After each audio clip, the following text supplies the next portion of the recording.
Hello and good afternoon. Welcome to this last day in the Biennale. Well, you kind of sound familiar. We've been meeting around different venues. We're very pleased. This third edition is 100% face-to-face. No Zoom. We don't like Zoom. We don't like online meetings anymore. So we are extremely pleased to be here in the squares without safety measures to fight COVID. So thank you very much for being here. If you were around yesterday and you attended one of the sessions, you will remember that we were discussing about the relation between technology and human rights and technology and health.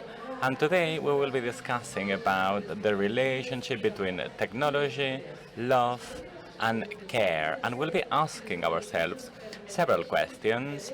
The first one is, does technology allow us to place life at the center? Is it possible to have interconnected lives without leaving behind what makes us human, which is mutual care? So these are only a few of the questions I will be raising today with the participation of, let me start here, Rachel Coldicutt, expert in technological experience, director of the tech audit company Careful Industries, and who received an award for her service at the service of technologies. To his right-hand side, Javirroyo. Javirroyo is an artist and an illustrator. He is an ambassador of the Positively Man UNESCO. And we have also a member of FemBloc, Alex H. FemBloc, in case you don't know it, is a feminist initiative against digital violence with the facilitation of Susanna Tesconi, who is an interaction designer and pedagogic expert, professor at the UOC, and member of the research group Musol.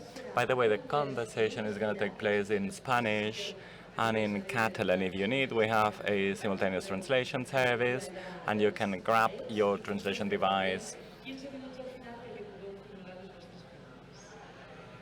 And the floor is yours. Thank you very much.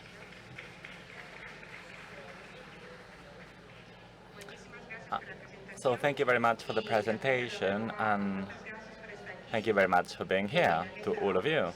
Thanks for attending this session on love technology and care. Today, interaction with new technologies, devices, digital platforms takes quite a lot of our time and calls our attention, and it really defines the way we learn, the way we interact with others, and the way we process information, the way we consume content, we buy, we sell things, and it also affects the way we represent ourselves and our imaginaries.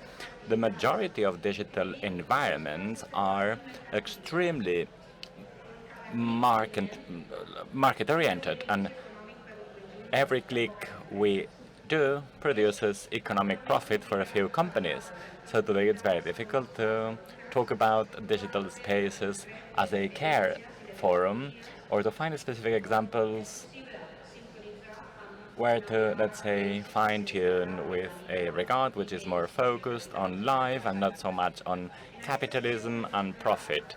So in this session we'll discuss about the ethics of care from a digital perspective in order to imagine interconnected lives, connected lives, yet without leaving behind our mental health and our eagerness to obtain physical well-being and the capacity to interact with others in a healthy way. For this, we have our amazing panelists. The session will last around an hour and 15 minutes. We'll give the floor to the first speaker for 20 minutes, and then the rest of panelists will follow suit. So, after all the presentations have concluded, we'll open the floor for a Q&A session amongst the audience for around 15 minutes. Rachel, the floor is yours. Thank you very much for being here. Hello, I'm afraid I will speak in English, but I will try and be slow. And I'm going to stand up because I can't speak sitting down. So Anyway, hello. I'm going to talk not so much about the way technology is now. We all know about Facebook and Google and Amazon and all those things that maybe sort of make our life better, but equally make it worse. I'm going to talk about how we could make it better, about how we could take over the technologies that we have and infuse them with something else. This here is Donna Haraway, who wrote the Cyborg Manifesto over 30 years ago, thinking about how we can think really differently about what we make technology and what it's there to do. So I'm going to talk for about 15 minutes, I guess, about how we put the sunshine back in, how we make it warm. And I think one of the really important things, right, is that okay? Is that it's really easy to think that we just live in a default world that is made by the big platforms, that the platform capitalism, as it is sometimes called, runs the whole of our digital lives. But if you think about normal lives, like here, we're all here, outside of the conditions of capitalism, meeting in a square. How can we bring that kind of a feeling back into our technology lives? And I'm going to start us on this journey with a thought experiment. So what would happen if we woke up tomorrow and we had no new technology? If we had to live now for the rest of our lives with what we have, and we had to change it and bend it and tweak it to be the things we really wanted, how could that be possible? And so it's like, rather than putting money and power and dominating each other first, what about if we, when we wake up tomorrow and we make technology again, we make it with a sunshine at the heart, right? And love and warmth and care. And this is kind of weirdly, I think, easier than it sounds. So, I don't know, did everybody here in 2020 suddenly have to use Zoom? Yeah? Right, so there is this period at the beginning when nobody knew how to end a meeting. And there'd be this kind of terrible moment of everyone like moving their mouse around and looking a bit like, oh, I don't know what to do. And then, because of how digital products are made, the people who make Zoom could look at the thing that everyone was doing, respond to that, and they changed it. They made a big red button. And although it may feel like it's not like the best thing to be adapting within those constraints, that does give us all the opportunity to take things that were made for one thing and use them to do another.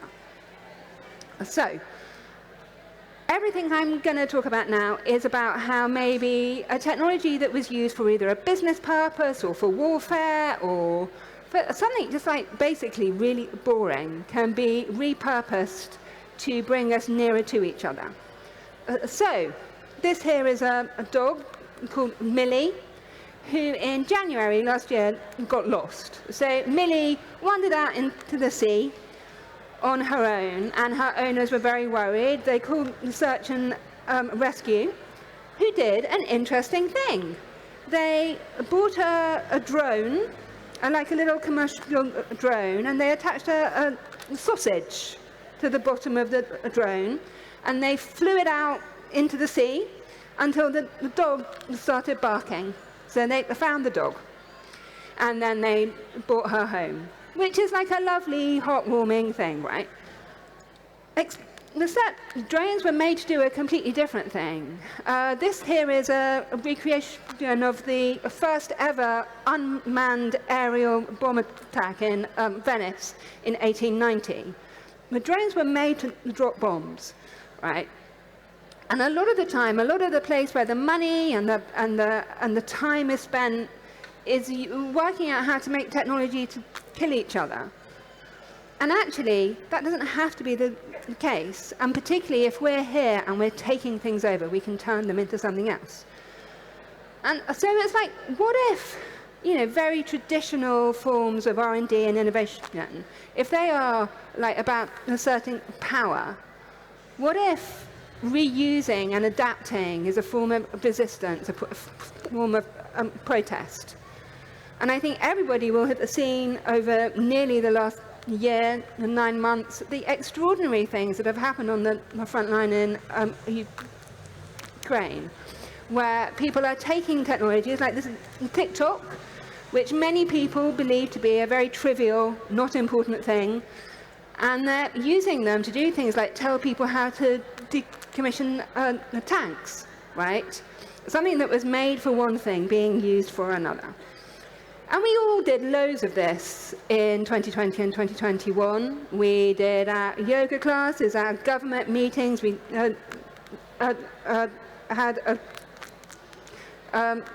parties on Zoom. And although that wasn't great, it was better than nothing. And the favourite thing that an artist, a friend of mine, did in 2020 was have a party in a Google Doc. So took an Excel, literally like a Google sheet, opened it up at a specific time, created rules, and people were talking in the squares where the numbers ought to go. They were like taking something that is made for adding up numbers and turning it into something that multiplies people. And this has been happening for a long, long time. Anyone who, this is a quote from a historian of communications history who was examining how people had used the telephone over the previous 100 years. And the idea here is that very often a technology that is made very often by the people who have power, who very often in history have been men, is quite often used by people who don't have power to do a different thing.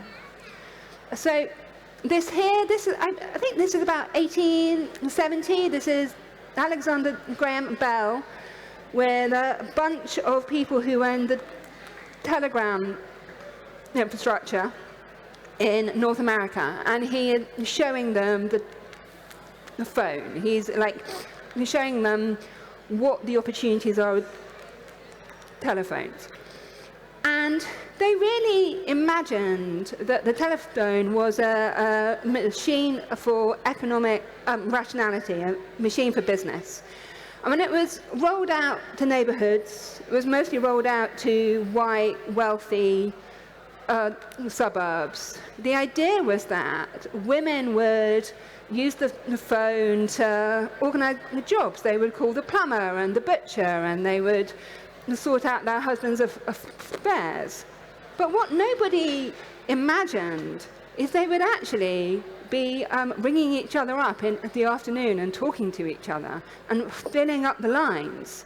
And people who didn't have access to cars or other transport, who were stuck at home alone, suddenly worked out they could speak to each other on the phone. And the party line, where a group of people could come together, which is now a WhatsApp group call, right? This was perceived to be like this terribly deviant thing, that women were taking a thing that was meant to be used for market activity and having fun. So I think I've got two more examples of this. So the next is the mobile phone began really as a engineer to engineer thing. So in 1987, Nokia in Finland, in fact, they had these kind of handsets that you can see all the way over there on the left. And they left a protocol on them where people could send messages to each other. And the idea of this protocol is that if you're an engineer up a pole or in the middle of nowhere and you needed help or resource, you could message another engineer and talk to each other. But they left it on a couple of phones that were available. And the thing that happened is that kids worked out that they could send each other messages. And they inadvertently created the SMS by basically not wanting to do their homework.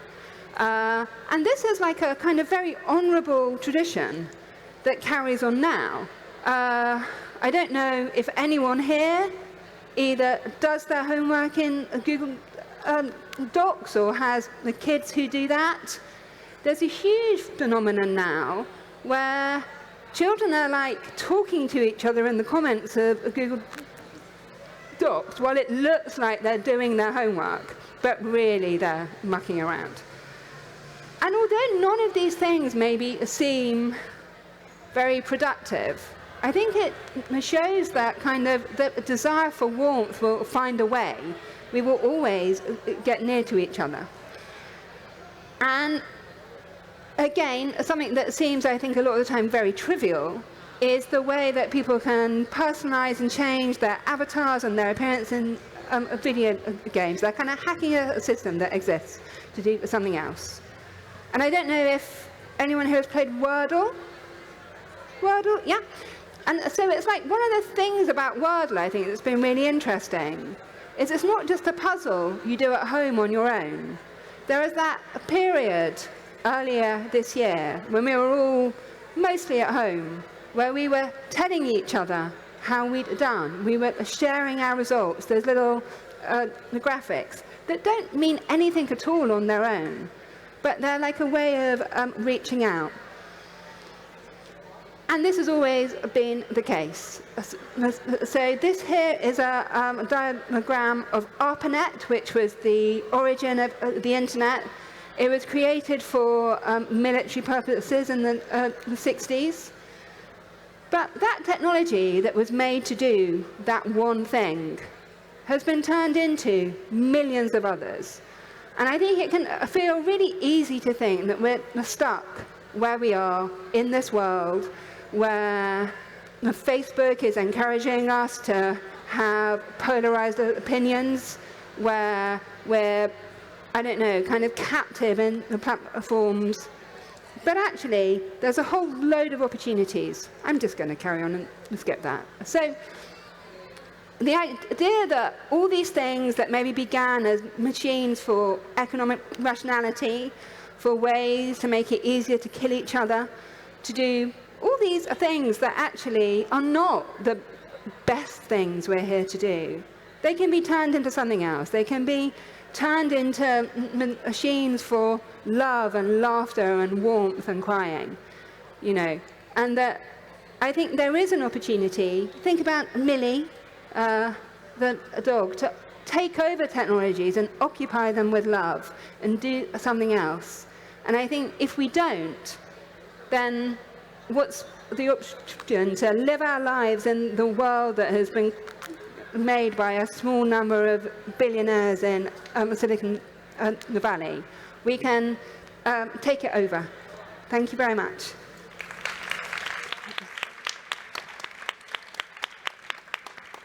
Thank you, Rachel. Gracias por la espléndida presentación. Thank you, Rachel, for your amazing presentation.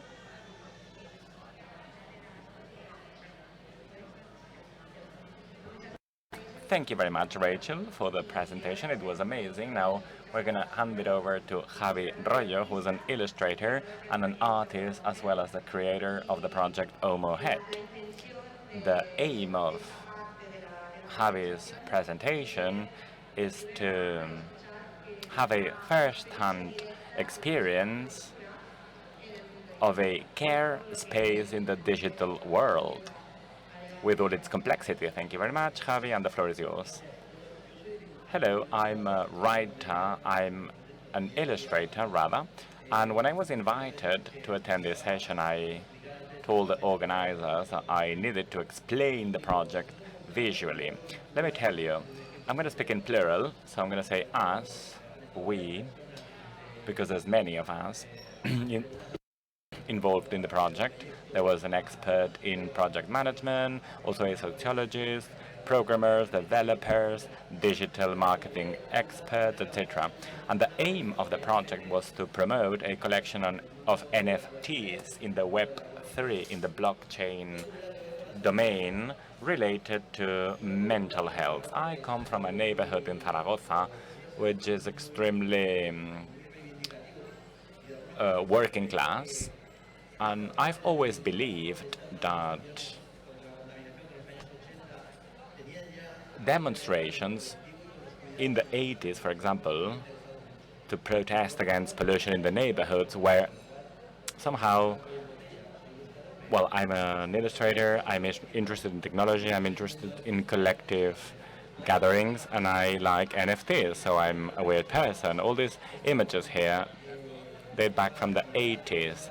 Here we have a demonstration to claim for access to health for all, and many other examples. All these topics are still very timely.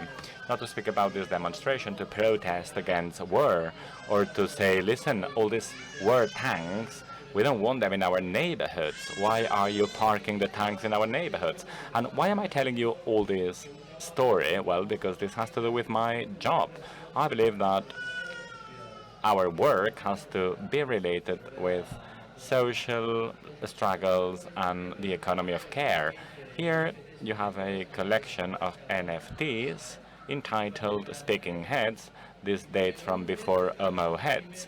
And when we started the project AMOR Heads, we thought that it had to have a social purpose. Of course, it's a little bit contradictory because we're speaking here about a hyper-capitalist environment, people who are speculating all day long, and we thought, okay, how can we introduce within this world a social dimension? And we came to the conclusion that it would be interesting to think about or debate about mental health in Web3 and the metaverse, because of course people are experiencing mental health problems, as we all actually are starting to operate in new environments where rules are to be defined, right? Like the Web3 or the metaverse. And in Web2, which is the one that supports social networks, there's already a lot of engagement, but let's wait for Web3. It will be even greater, the degree of engagement that we will all have in this Web3. So anyway, as I said before, we wanted to make sure that the project was centered in a social purpose. Let me see if this works.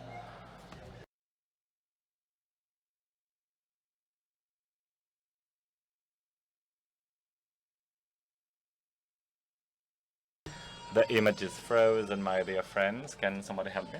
Thank you. Bueno, voy a salir y vuelvo a entrar a ver si ocurre algo. Bueno, parece que no.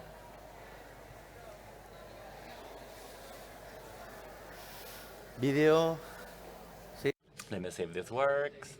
Can somebody help me, please?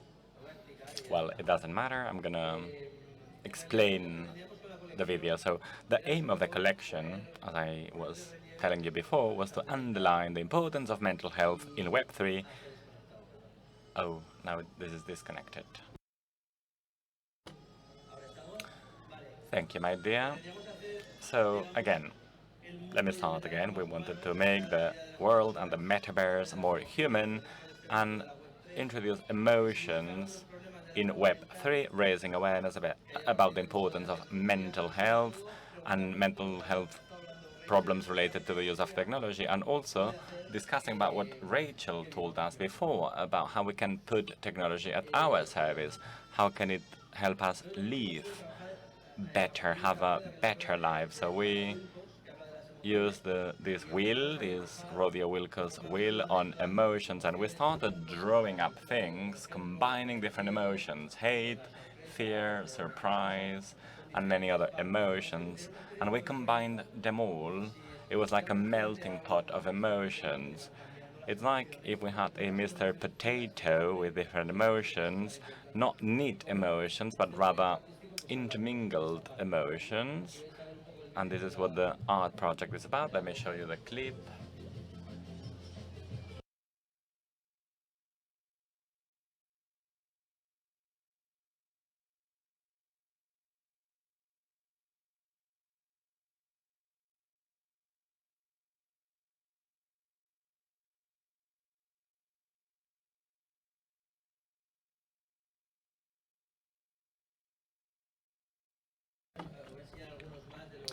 So I'm going to show you a few more examples of these animated GIFs.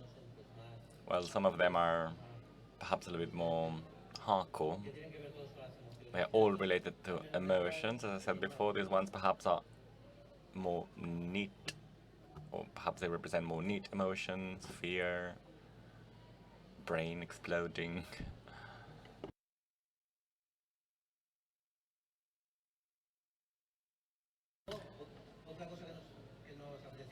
And another important element in the project was to make sure we could donate part of the profit to an NGO. We chose Open Arms for our donation because Open Arms also promotes the mental health of migrants that they recover from the Mediterranean Sea. So we invested 10% of our profits to Open Arms in order also to make this link between the metaverse and the real world.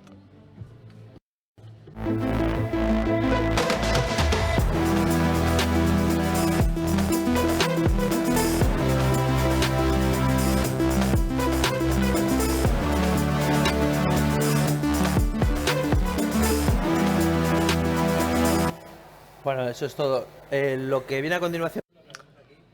And well, I just wanted to share with you all these images. There are many resistances in the Web3. I'm just going to leave it here now, and I believe now we'll open a debate. Thank you very much, Javi, and congratulations for the EMO project. Alex H. from FemBloc will share her experience with us, a different experience on a care space. Hello, can you all hear me? I hope so. I have not prepared any visual support, which is better because my slides would look so boring after your lovely presentation, so I'm gonna be here without any presentation. I represent a constellation of groups, feminist groups that inhabit the internet in different spaces and forums, and we are concerned about technology. We want to better understand technology, who develops technology, with what motivation, what is the impact of technology, what are the pros and cons of technology. And we place the focus on absolutely everything from the extraction of minerals and the impact of such extractivist economy, and also the impact of several platforms. And of course, we exchange practices and views. We are feminist activists, and we are very much technology-oriented. We are called hacktivists, cyber feminists, etc. So we try and put our knowledge at the service of other individuals and groups. We work with feminist colleagues in different parts of the world, and we also contribute to other struggles, LGBTIQ plus community, sex workers, etc. Now, we have reached the conclusion that the internet centralization and the use of platforms, of winner-take-all platforms, entail violence and have a very negative impact and externalities. So we have focused our interest in digital macho violence. What is digital macho violence? Well, the same old macho violence in the internet, through internet technologies and communication technologies. And of course, these violences affect especially women, LGBTIQ communities, and marginalized communities. By this, I would like to underline that many of us are working in this care economy, this online care economy, pro bono. It's a never-ending task. And, well, one of the techniques that we use is to try and develop solidarity networks to support victims of online violence, which can adopt many different forms. They can be family violences, or perhaps one can be a victim of an online harassment because you want to be silenced, or perhaps you are a victim of espionage, online espionage, not to speak about harassment aiming at silencing an activist or blocking them. So, FemBloc is one of the projects that have been implemented in the last 2 years in partnership between different groups of activists, Galala, Women's Fund, Donestec Alia, and a research group of UB called Capolis. And, oh, there's another network called Self-Defense. It's a national network gathering feminists with the aim to develop self-defense feminist techniques. We have been operating online for 3 or 4 years, pro bono, as I said before, and for 2 years now we have received a grant to start a research and to launch a pilot project. And in the pilot project we have set up a hot phone to support violence victims online, on the phone, that is. And now we are in a process of trying to push forward the project, to broaden the project, and we are extremely pleased to be here to discuss with you. So this is also, I believe, a form of care, online care in our case. Thank you. Thank you very much. Very interesting. So now the fun starts, because I am sure that questions and unforeseen comments are what we are all looking for. I would like to start by asking you a question to the three of you. I would like to know what are the most unforeseen, let's say, or contradictory realities that you have had to face in the deployment of your activities. In Rachel's case, in your work to support tech companies, in your struggle to transform technologies and make them more human, more oriented towards love, or love technologies. So what are the unforeseen realities that you have had to face? In the case of Javi, I would like to know what is more striking about what you have had to, during the development of the project, what was striking for you? And the same question for Alex. So perhaps Alex can adopt a more collective approach, a more political approach, whatever. Rachel, would you like to start? What is striking or what is contradictory in your work? I think one of the things I've noticed, so I've done lots of work with people who make products who maybe don't understand what those products are really there to do. And so I think something I've noticed a lot is that people who, for instance, let me give you an example. They might be working on a game in which people walk around the road, right, and they do geotagging or look for things like something like Pokemon Go. And when they make those games, they're only thinking about what that technology does in the context they are making it. They're not thinking maybe their technology might encourage people to walk into the road when there are cars. They're not thinking their technology might encourage people to cluster at public sites or cause problems for public events, right? And I think it's more that I think the most surprising thing is when you look at technology from the outside and you say, well, Google Maps is clearly doing things like leading people through routes where that they perceive to be safer, but actually what they're doing is avoiding black neighborhoods. But the people who are making these products, they're so like in the world of the thing that they're making that you very often have to sort of like hoik them out. I don't know if that's a word that you would know. You have to like pull them out of their context and make them look at the things they're making in the round. And a few years ago, I made a tool with a colleague that gives product developers a way to try and understand the technology they're making doesn't only exist in their office or in their company, but it exists in the world, and they have a duty to look after it over time. And I think that's surprising to me, because you would think it was obvious, right? But I think particularly in very big corporate cultures, people can get really, I don't know, stuck.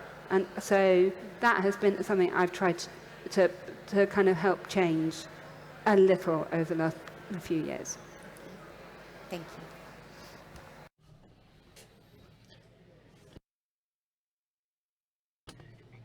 Thank you very much for the question. In my case, well, when we started the project, the NFT project, well, we started it on Twitter, but of course, when you start a large project with 10,000 NFTs, you need a large team to support you. And for example, we had marketing experts, digital marketing experts on board to somehow tell our audience about the aims of the project, mental health, etc. And we started working with people from Canada, Germany, very young people in general, which are the Web3 experts. Many of Web3 experts are very young. And then we have discovered that many of them are rather, let's say, money-oriented or profit-oriented. When in fact, we were like, no, what we want is to underline the aim of the project. We want to place mental health at the center. I don't know if you remember the drop in the cryptocurrency's value, and all of a sudden we realized that all our partners abandoned us and they blackmailed us. The guy from Canada was asking us to pay him 4,000 euros a week if we wanted him to manage our networks or to manage the disk work. For you to understand, the disk work is like a parallel network where you chat with potential buyers and with the community, because there are communities that give a great deal of importance to mental health. So they had the passwords and they just literally abandoned us unless we even pay them $4,000 a week, not a month. So they kind of hacked us. They were like the Caribbean pirates. To be honest, we were not expecting this, but that was the way it was. They literally abandoned us and we ran off of marketing experts. But anyway, we moved on, and when we decided to sell the 10,000 NFTs, we really lacked marketing. We had a very tiny community because all the experts had abandoned us, all the marketing guys had abandoned us. So all of a sudden we opened a sale, the 10,000 NFTs were for sale, and we only sold 100 out of 10,000. So we were like, wow, what are we going to do next? Because we wanted, of course, the project to be known. We wanted visibility, so we offered the rest for free online. And then all of a sudden, more and more people started joining the project from different parts of the world, tremendously anxious. Like if you throw, you know, there was like a Chinese guy that took 2,000 NFTs. All of a sudden, our collection was in China. And of course, he wanted to make money out of our NFTs, but it was crazy because he knew so many people in the market and they started to sell and buy. Of course, we didn't make any profit, but it was interesting to see how crazy this world can become. And well, the conclusion was that, well, our royalties were at 10%, so that we could make some money and also give the grant to Open Arms. And then the community started saying, well, you need to drop your royalties. And I remember that the project manager would call me at midnight, like, Javi, what should we do? The community is upset. And I was like, come on, guys, this is about mental health. What are we doing here?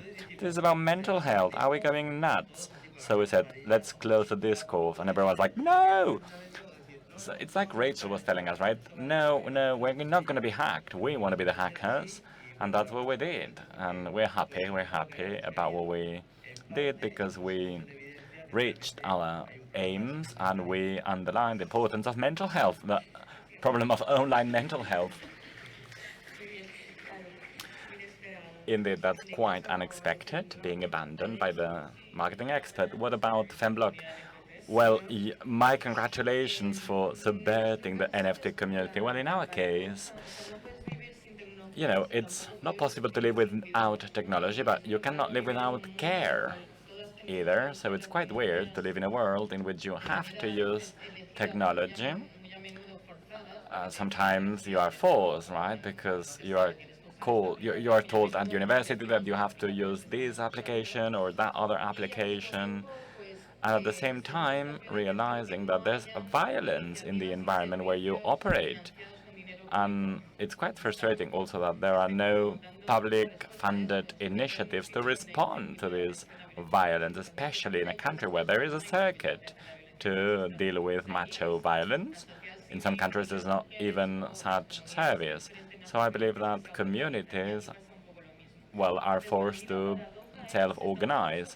So the paradox here is we are all forced to use these technologies. We know there's online violence, yet there is no public service to support us when we are victims of human rights violations or harassment. And we are still working to convince donors and institutions that the project makes sense. This is paradoxical.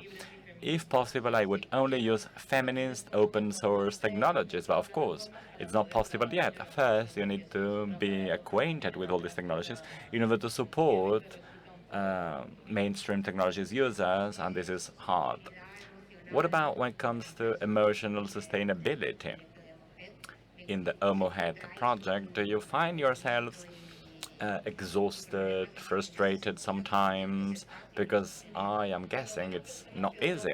Well, of course, all those who support others, you know, caregivers tend to experience sometimes burnout unless you really take care of yourself and practice care practices with others, right?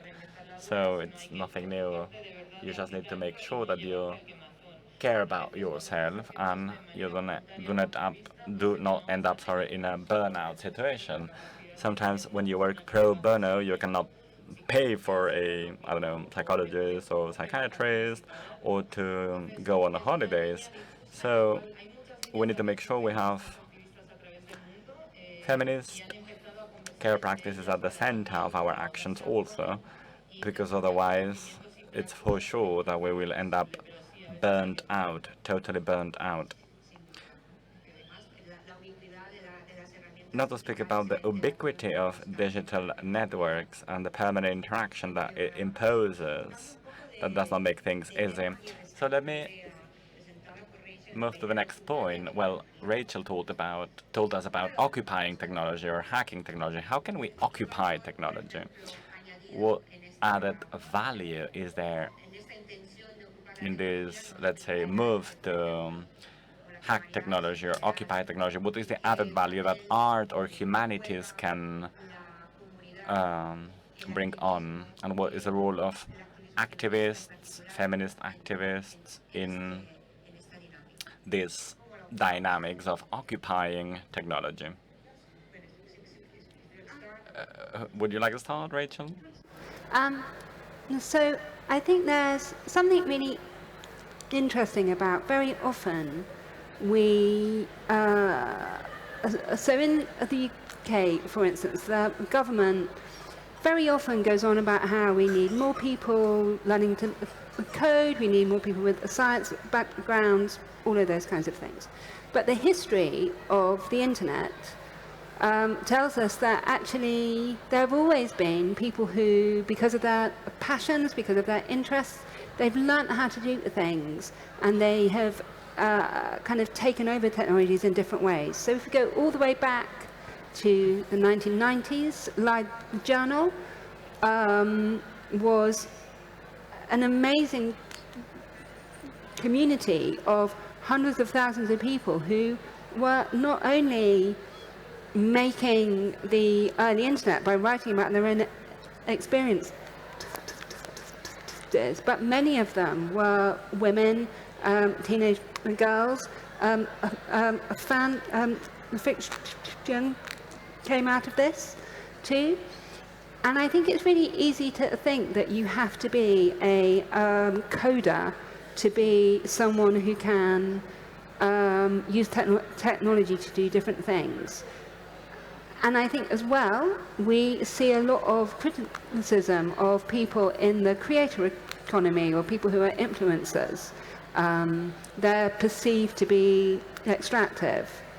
But actually, there are many protesters and activists who take over the platforms, who use them as a way of amplifying a voice they wouldn't have otherwise.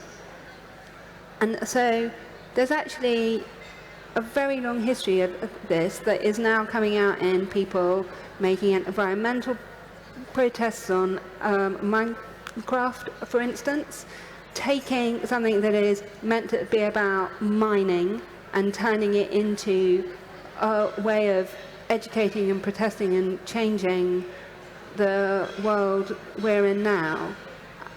And I think the big and most important thing to pick up on what was said previously is organising.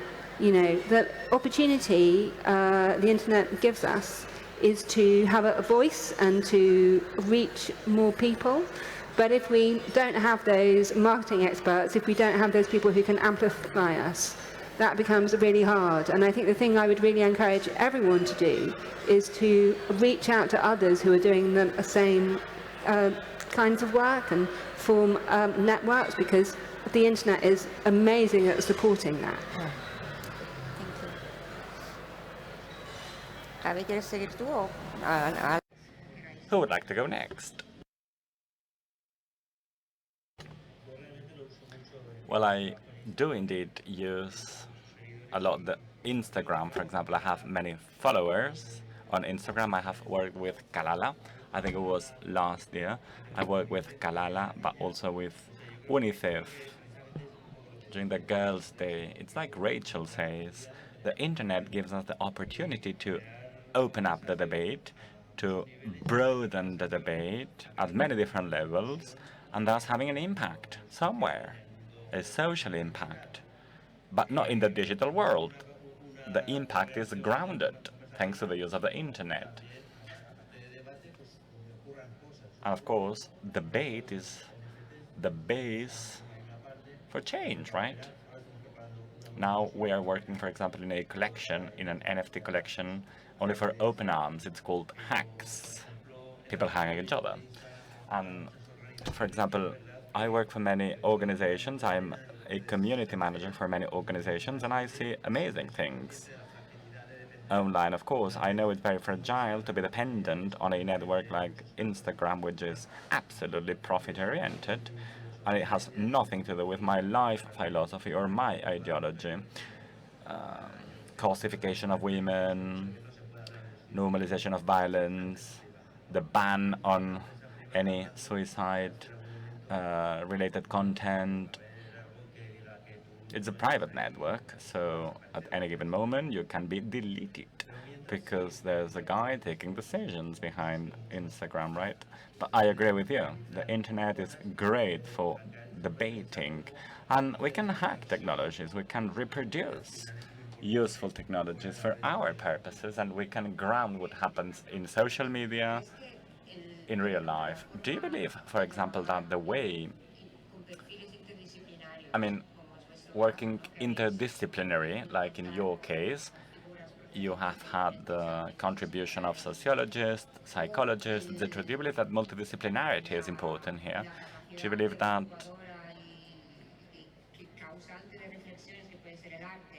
art, which is very powerful in terms of transforming mindsets, is art an added value?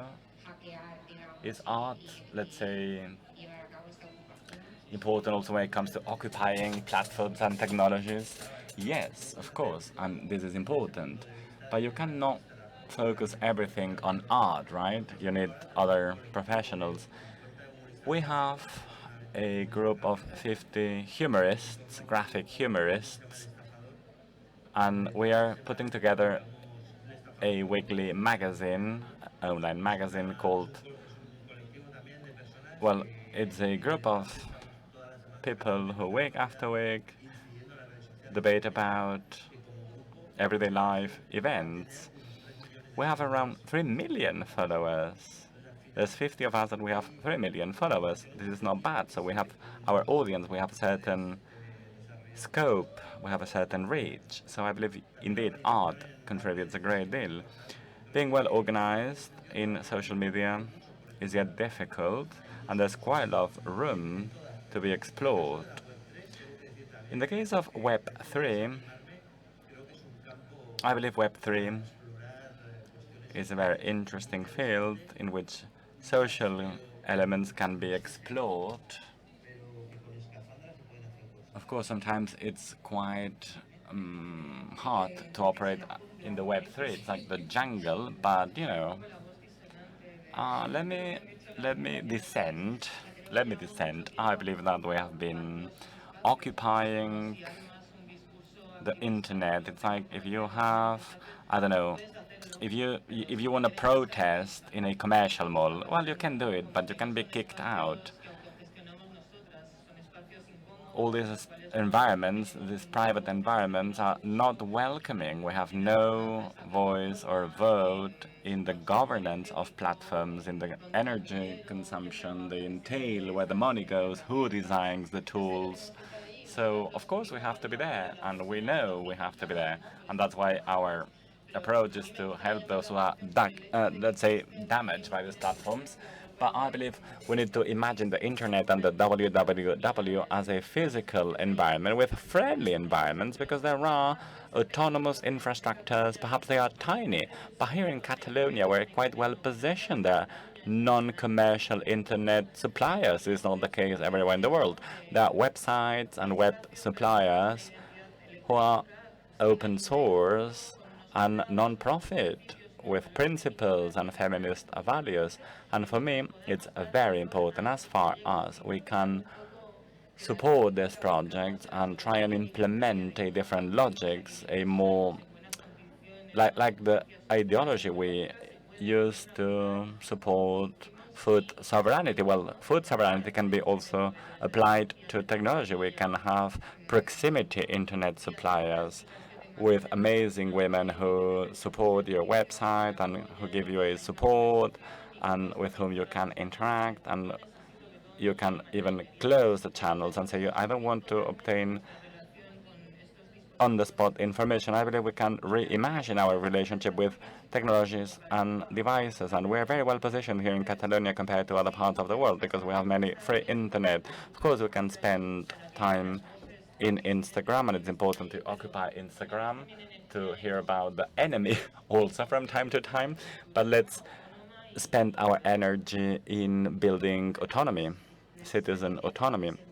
Of course, we need heterogeneous strategies to be successful in occupying technology. Sometimes when we speak about technology, we think about the most visible side of technology, social networks, etc. But there's also the infrastructure behind technology, all the knowledge behind technology, labor policies, the environmental impact of technologies, etc. So it's tricky indeed. It's very difficult to disassemble or deconstruct technologies, but it's important to be there, right? The different initiatives that have been promoted in Catalonia in the last 20 years are a source of optimism. We can be optimistic thanks to these examples. Well, before opening for the Q&A session, I would like to ask you to give me 2 or 3 points regarding what do you think the Internet of the future will look like, briefly, like a short manifesto about how the Internet of the future will look like or should look like. Let me start. It has to be a feminist Internet.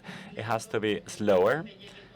You don't want all this information on the spot. You can perhaps order content like a library, right? Like you order content and it gets to you a little bit later. It has to be non-commercial. It has to be managed by the entities that inhabit the internet, and it has to be funded by public administrations. Public administrations have to support the internet infrastructure, and it has to be managed by cooperatives and citizens' organizations. We need to leave room for this slower internet, more humane internet, slower, more citizens-oriented, and the most important, feminist.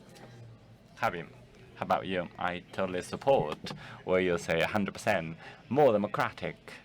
It has to be more democratic. There's room for much more democracy in the internet, it's not democratic enough. It has to belong to us all. It has to be much more accessible and much more diverse also. Rachel? I'm absolutely here for the feminist internet, and there's some work I'm doing in the UK at the moment, which is supporting community organisations to make their own infrastructure outside of the market and the state that is owned by communities, and that I hope over time might grow and evolve to be an alternative. And I would completely agree, we need to decarbonise the internet. It needs to be fossil free. And I think the other thing is to just really take it out of the market, right? To take away that default capitalist perspective. You know, although I was talking about how we can make change within that, there's a whole other world. There are many worlds that exist out of that. And I think one of the first things I would like to see is not just universal basic services, but universal basic access, in order that everybody can have access to the internet, and it doesn't have to be mediated through companies. Okay. Thank you. Creo que ahora podemos pasar a las preguntas del público. So we can now open the Q&A session. Do you have questions, guys? I am sure you do. Do we have a mic?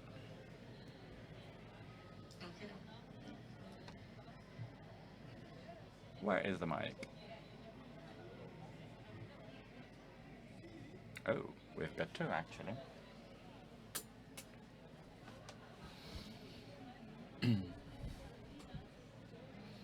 Oh. Hello, can you hear me now?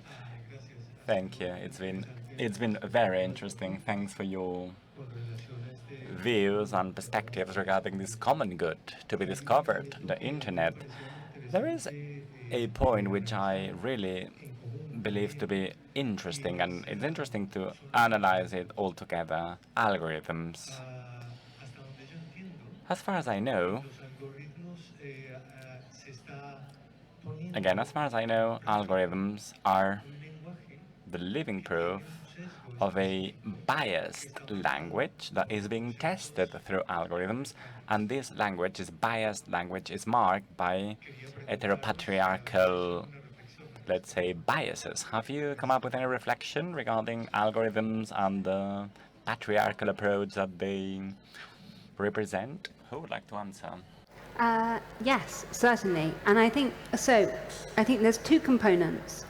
The first is data that goes in. So a lot of the time, the data we collect in the world is about the things that important people think are important, right? It's not really what the world is really like.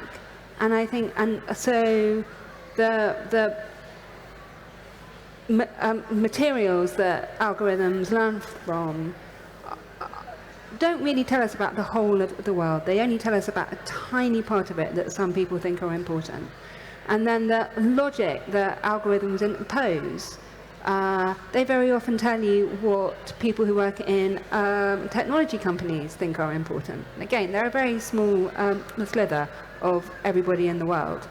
And one of the things I would really recommend seeking out is the CARE principles for indigenous data governance that have been created by people from many indigenous nations to share power and to bring sovereignty, data sovereignty, back to those people. And I think it's very easy to think that AI will just carry on and do its own thing and take over, but it doesn't have to. We can stand up, we can object, and I think we can champion alternatives as well.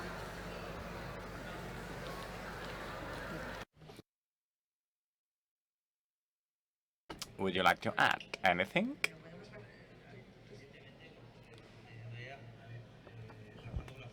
Well, the ONCE Foundation, which is a foundation to support blind people, they told me that in LinkedIn, due to the algorithm in LinkedIn, the majority of people with visual diversity are excluded from let's say, interviews from moment number one. Of course, there's ideology behind, right? But you are excluded if you are blind in LinkedIn due to the use of this very limited algorithm. This is an illustration of what you were saying. ¿Otras preguntas? More questions?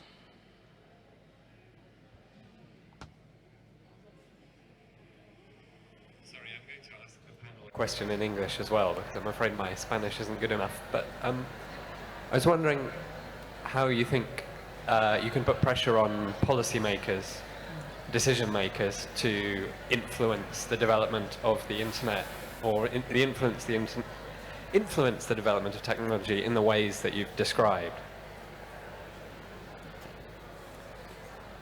Uf. Yeah, I don't know. Like, contesto en castellano y lo traducen. Sí.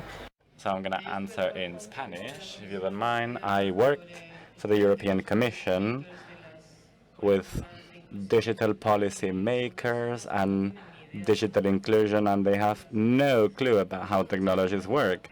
So to be honest, I'm not very optimistic down there, and also because policy making is very slow in comparison to the pace of change in the internet. Companies will not wait for a policymaker to adopt a bill in 5 years, so they launch biased algorithms, and if they break things or damage people, we'll see later, or will pay the fine, right? And then it's us citizens who have to organize, lobby, convince policymakers. So I'm not very optimistic there. At the European level, the GRPD is an amazing framework compared to other parts of the world, and we have some privacy guarantees, so we shall be happy about it. I'm not saying there's no policymaker who knows anything about the online, but it's very slow and technology is very fast. That's my personal opinion. I don't know about you. So I've spent quite a lot of the last 10 years trying to influence policymakers in the UK. I don't know if anyone here is following politics at home. It's not good at the moment.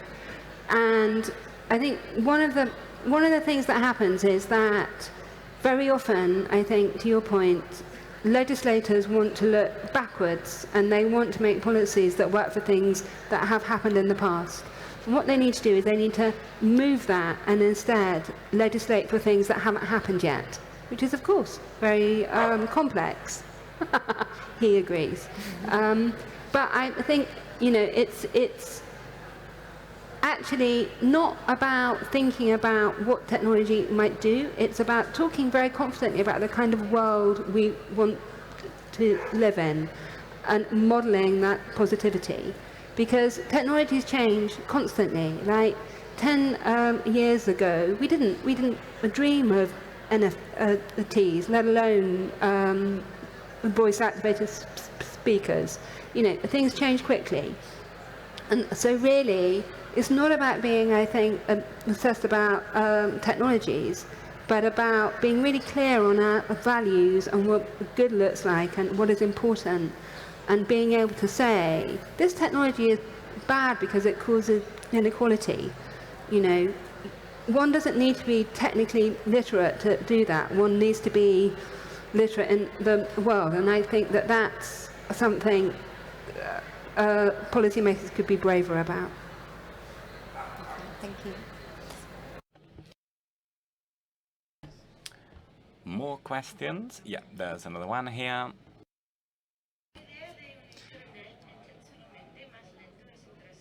I found the idea of a slower internet very interesting. Could you elaborate, please?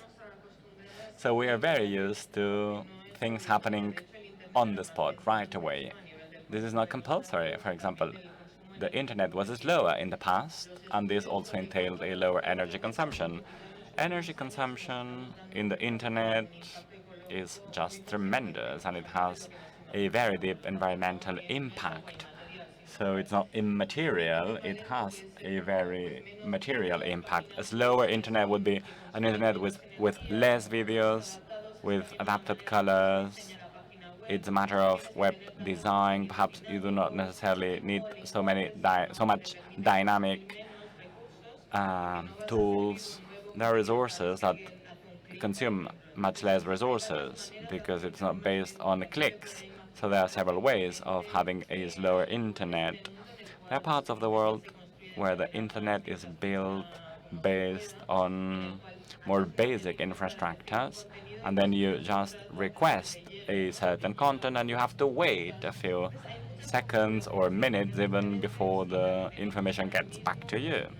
There are many configurations, and I believe that from an environmental side, the one we have today is not top.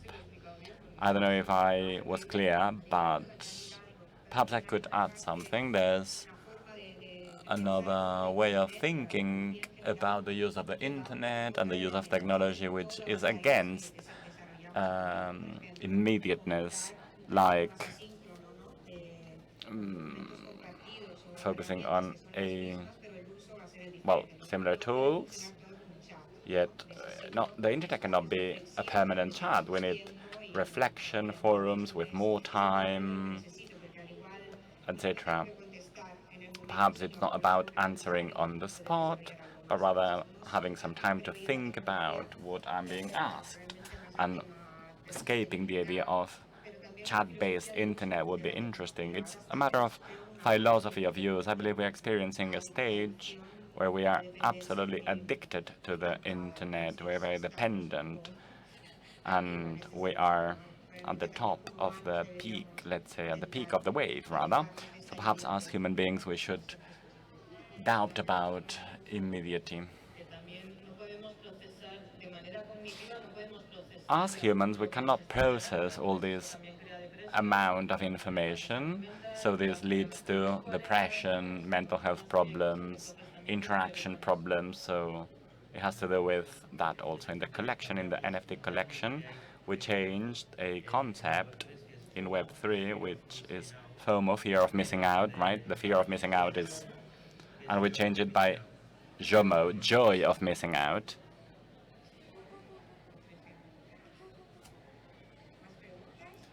Any more questions? We still have a few minutes.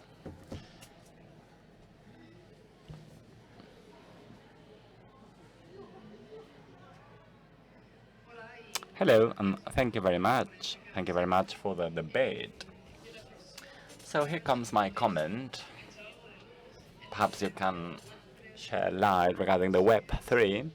You refer to the Web3 is one more step. We are not yet there, or the majority of us are not yet there. I have a question for Rachel. Are companies aware of what they are going to be creating in Web3 and the impact that they might produce, or the externalities they might lead to? And now regarding the more feminist internet, are we thinking about stepping in, not being late, as you said? Bueno, ahora es verdad que ahora la Web3 es... Well, it is true that Web3 is a commercial environment. If you think about the metaverse, the use that the metaverse is being given is, well, Nike, for example, promotes its products so that you buy them online. So for me, my vision is, well, there are two very interesting things happen simultaneously. Of course, I think we need to work down this line, and I agree with Alex. I agree when she says that the internet has to be slower. Nonetheless, we shall never abandon the space, right? So the idea of NFTs and mental health, had it worked correctly, we would have now a forum in the metaverse to deal with people in support of mental health services. We have not managed to be there, yet it will be important, and it's important to occupy the Web3 with social issues, feminisms, etc. because it will gain importance. When you access Web3, you're always told that it's a decentralized web. It does not belong to Facebook or Instagram. So what I upload in Web3, my NFTs, will not be dependent on a gentleman that can switch my NFTs off any given moment. But, well, this is interesting, but at the same time, the Web3 has another externality, which is that it's a commercial environment. It's being occupied by capitalism. Again, Web 3.0 has a great deal of potential, and it revisits Web 1.0. It's not anything new. The problem of Web 3.0 is composed by 90% of white, rich, straight men. So not like they really care about lesbian, black women in Africa. So we need to make sure the Web3 is much more diverse and more communities are represented in Web3. That's why you were dumped by your marketing expert. Absolutely. But in Web3, there's many diverse people.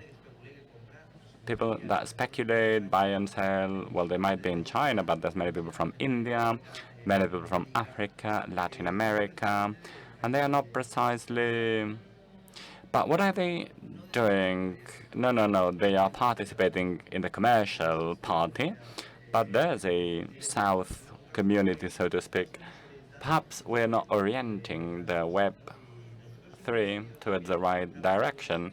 We have had a positive experience also when we started raising the topic of mental health and opening mental health forums. The response was very positive, and many feedback was in the line that, well, another way is possible. So sometimes it's a matter of being there and, you know, getting hands-on. I don't know. These are the contradictions that we have to embrace and live with, but for the time being, it's a rather horrible place to be. Thank you very much. I think we can leave it here. Thank you very much to the three of you, and thank you very much also for the questions.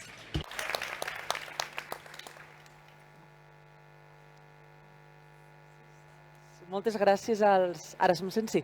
Moltes gràcies als tres ponents. So thank you very much to the three of you. Thank you very much to the moderator. You are invited to stay because in a few minutes we'll have a live podcast. And if you are running late, let me tell you that, and you have to leave, the Biennale is coming to an end today.